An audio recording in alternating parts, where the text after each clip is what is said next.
Assalamualaikum dan selamat sejahtera. Kami dari kumpulan A iaitu Kampus Kuching akan membentangkan mengenai cadangan dan dalam menambah baik penyediaan bajet yang menumpukan kepada golongan berpendapatan rendah. Sebelum itu, izinkan saya memperkenalkan ahli kumpulan kami. Saya Nuraniza Sofia binti Rabudin, nombor metrik 283285, Lee Mong Yang 283426, Jenny Ji Xiaoxin 283188 dan Siti Hajijah binti Putih 283336. Assalamualaikum dan salam sejahtera. Saya ucapkan kepada Encik Muhammad Naim bin Kamaluzaman. Saya Siti Hajijah binti Putih bernombor metrik 28336 akan membentangkan tentang pengenalan. Belanjawan Malaysia pertama telah dibentangkan di Dewan Rakyat oleh Menteri Keuangan pada tahun 1963 iaitu Encik Tan Siew Sin. Belanjawan pertama ini dibentangkan merupakan satu usaha kerajaan Malaysia untuk meningkatkan taraf hidup rakyat selaras dengan kemajuan ekonomi. Belanjawan Malaysia yang pertama ini telah diikuti berabad lamanya sehingga kini yang dinikmati oleh 32.9 juta rakyat Malaysia. Golongan berpendapatan rendah tidak terkecuali daripada menikmati usaha kerajaan dalam membantu meningkatkan taraf hidup mereka. Terbukti sepanjang tahun 2017 sehingga tahun 2021, pelbagai inisiatif telah diumumkan demi membantu mereka keluar dari taraf kemiskinan yang berpendapatan rendah. Menurut statistik, pada tahun 2017, seramai 7 juta penduduk Malaysia yang telah menelan belanja sebanyak 6.8 bilion ringgit memberi manfaat kepada golongan berpendapatan rendah. Bukan itu sahaja, pada tahun 2018 yang dibentangkan oleh bekas Perdana Menteri Datuk Seri Najib bin Tun Abdul Razak di dalam petunjang ketiga mengungguli pembangunan pendidikan, latihan, kemahiran dan bakat, beliau telah mengumumkan bantuan persekolahan. Bantuan persekolahan yang berjumlah 2.9 bilion ringgit ini diperuntukkan untuk bantuan makanan, buku teks, geran kapita dan biasiswa kecil persekutuan. Ternyata kerajaan sangat prihatin kepada golongan berpendapatan rendah sehinggakan anak-anak golongan berpendapatan rendah tidak terkecuali daripada menikmati bantuan dan usaha kerajaan dalam meningkatkan sosioekonomi mereka. Matlamat pembelanjawan sektor golongan pendapatan rendah, kerajaan akan melaksanakan anjakan dasar pembangunan dan merangka pendekatan terkini untuk menangani pelbagai cabaran baharu dan sedia ada.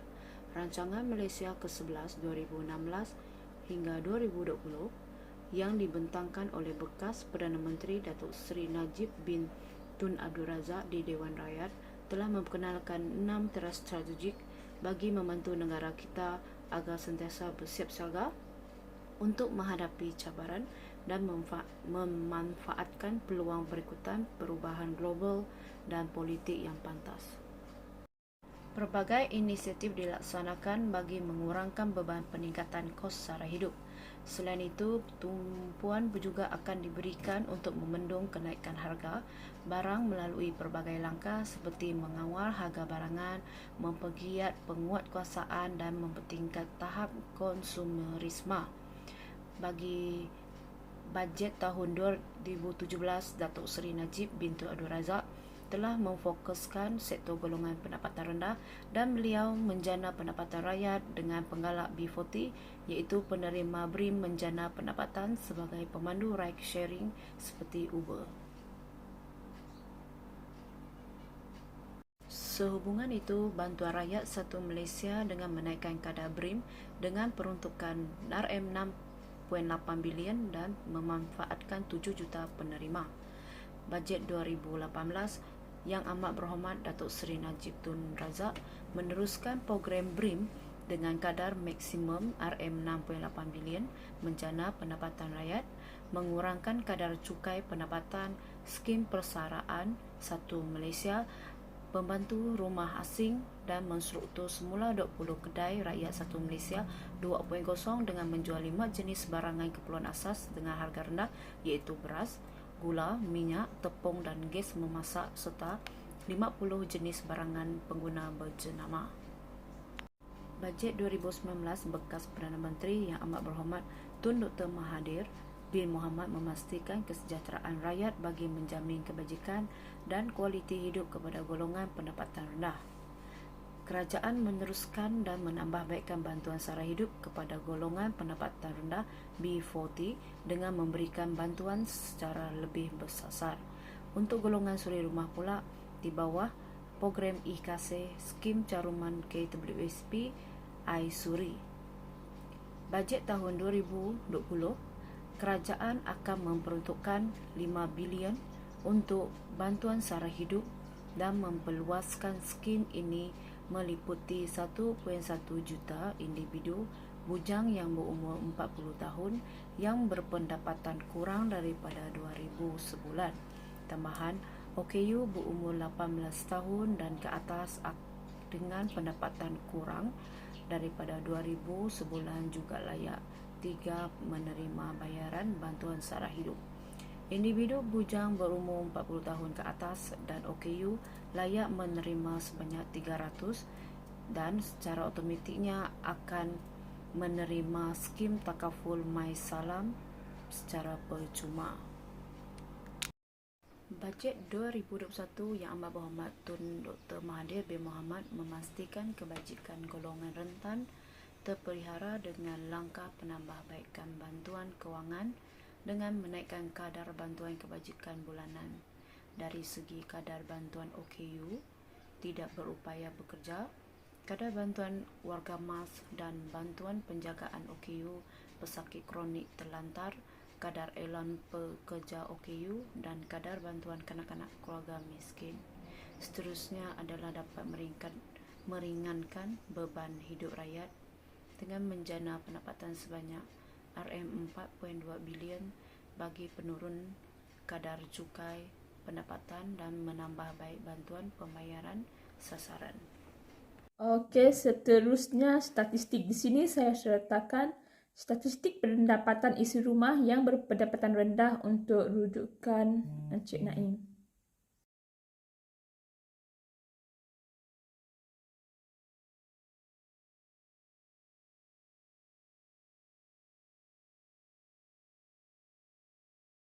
Seterusnya, cadangan dalam menambah baik penyediaan bajet untuk golongan yang berpendapatan rendah. Cadangan yang pertama dalam menambah baik penyediaan bajet bagi golongan berpendapatan rendah adalah yang pertama, memperkenalkan program pembasmian kemiskinan secara bersasar. Program ini memerlukan kerajaan mengenal pasti keluarga atau golongan yang berpendapatan 2,000 ke bawah, terutamanya golongan dan keluarga yang berada di luar bandar. Kerajaan boleh membantu mereka dengan menyediakan program pekerjaan dari luar bandar ke dalam bandar. Mereka boleh bermula dengan bekerja di industri-industri pembuatan di bandar dalam meningkatkan taraf hidup mereka atau keluarga mereka yang berada di luar bandar. Justru, pelbagai kerjasama juga perlu dilakukan oleh kerajaan dengan pemilik industri-industri pembuatan di Malaysia. Program ini juga harus menyediakan latihan yang mencukupi kepada golongan ini diberikan dalam menyediakan mereka sebelum mereka menerjah ke alam pekerjaan industri pembuatan. Sebelum mereka bekerja dalam industri, golongan ini perlu hadir latihan atau menyertai pusat kemahiran agar mereka dapat mengaplikasikan latihan dan kemahiran mereka ke dalam industri pembuatan. Hal ini akan memberi kesan baik bukan sahaja kepada golongan berpendapatan rendah kerana taraf sosioekonomi mereka bertambah baik, malah ekonomi negara juga akan pesat membangun kerana pertambahan dalam industri pembuatan. Secara tuntasnya, kerajaan Malaysia tidak akan membiarkan golongan bermasyarakat dan rakyat di negara ini terus dibelenggu masalah pendapatan sejajar dengan usaha kerajaan dalam mencapai negara berpendapatan tinggi menjelang tahun 2025. Cadangan yang kedua, berdasarkan analisa 5 tahun belanjawan ini, saya mencadangkan bahawa bantuan prihatin rakyat BPR ini tetap diteruskan dan ianya menumpukan bantuan yang bersasar kepada golongan yang benar-benar berpendapatan rendah. Hal ini adalah kerana ianya dapat membantu keluarga yang benar-benar memerlukan. Jika bantuan seperti ini dihentikan, saya amat yakin bahawa banyak ketua isi rumah yang terkesan lebih-lebih lagi di zaman COVID ini. Untuk keseluruhan bantuan pula, saya mencadangkan untuk menaikkan kepada 7 bilion untuk tahun yang kewangan yang akan datang. Namun, jika ianya dikekalkan dengan nilai yang sama pun boleh dipertimbangkan dan jangan pula dikurangkan peruntukannya kerana selepas pandemik menyerang, sangat ramai keluarga yang terkesan dengan dibuang kerja dan sebagainya. Cadangan 3. Hasil kajian bajet pembelanjawan dalam tempoh 2017 hingga 2021 kepada sektor golongan pendapatan rendah, kerajaan telah menjana pendapatan rakyat dengan memberi bantuan sara hidup dan bantuan prihatin rakyat kepada golongan B40. Selain itu juga, sosioekonomi golongan B40 sangat terkesan berikutan penularan pandemik COVID-19 pada tahun 2020 hingga tahun 2021 dan kerajaan telah kemukakan bantuan prihatin nasional kepada golongan B40.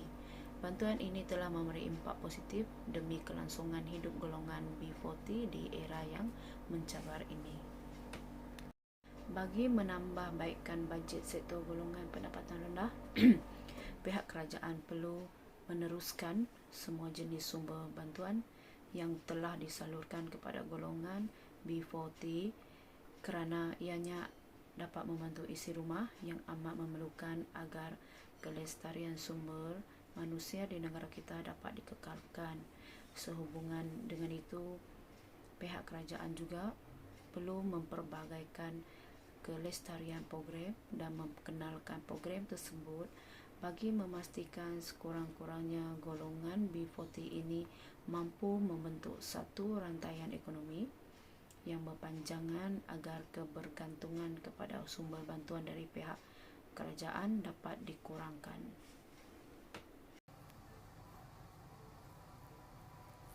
Salam sejahtera, saya Lee Mong Yang, nombor metrik 283426.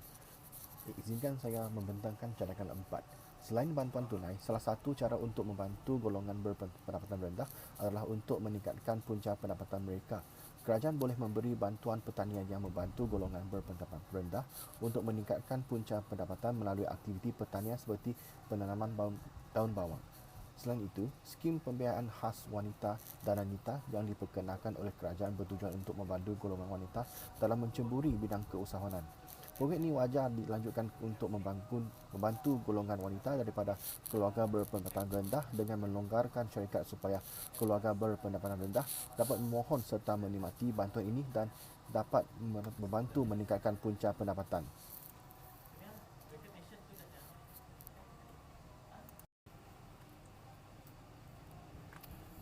Bantuan tunai telah dilaksanakan dari tahun 2017 sehinggalah tahun 2021 sedikit sebanyak telah membantu golongan berpendapatan rendah dalam mengurangkan bebanan kos kehidupan yang semakin tinggi. Bantuan tunai selain bantuan tunai kepada keluarga golongan berpendapatan rendah, kerajaan juga wajar memperkenalkan bantuan selain tunai yang tersasar kepada golongan keluarga berpendapatan rendah. Anak muda kini merupakan tonggak masa depan negara. Kerajaan wajar menumpukan bantuan kepada anak-anak daripada golongan keluarga berpendapatan rendah. Bantuan makanan sekolah yang diperkenalkan kerajaan di bawah bantuan makanan prasekolah kini hanya dilaksanakan di peringkat sekolah rendah sahaja. Kerajaan wajar mempertimbangkan melanjutkan program bantuan makanan kepada anak-anak daripada golongan keluarga berpendapatan rendah yang sedang belajar di peringkat sekolah menengah dan juga institusi pengajian tinggi seperti universiti awam. Selain itu, kadar harga bantuan makanan juga perlu dikaji semula dan wajar kadarnya ditetapkan mengikut kawasan sebab harga makanan berlainan di kawasan masing-masing. Seterusnya, kesimpulan. Golongan berpendapatan rendah merupakan salah satu fokus kerajaan dan pelbagai inisiatif sudah dilaksanakan oleh kerajaan dalam membantu golongan tersebut. Pemimpin kerajaan silih berganti namun golongan berpendapatan rendah tetap menerima bantuan tunai dan juga inisiatif yang lain untuk membantu golongan tersebut. Sepanjang pelaksanaan bantuan kepada golongan berpendapatan rendah ini, kesan dan hasilnya telah tercapai namun terdapat penambahbaikan yang boleh diusahakan supaya golongan berpendapatan rendah tersebut akan dibantu dengan lebih meluas. Kerajaan sentiasa komited dalam membantu setiap golongan rakyat di Malaysia kerana hal ini bukan sahaja memberi manfaat kepada rakyat, malah ekonomi dan pertambahan hasil kerajaan juga terus akan menerima faedahnya. Oleh itu, rakyat juga perlu berusaha dan mencari jalan penyelesaian terutamanya kepada golongan yang berpendapatan rendah ini untuk keluar dari takut yang lama.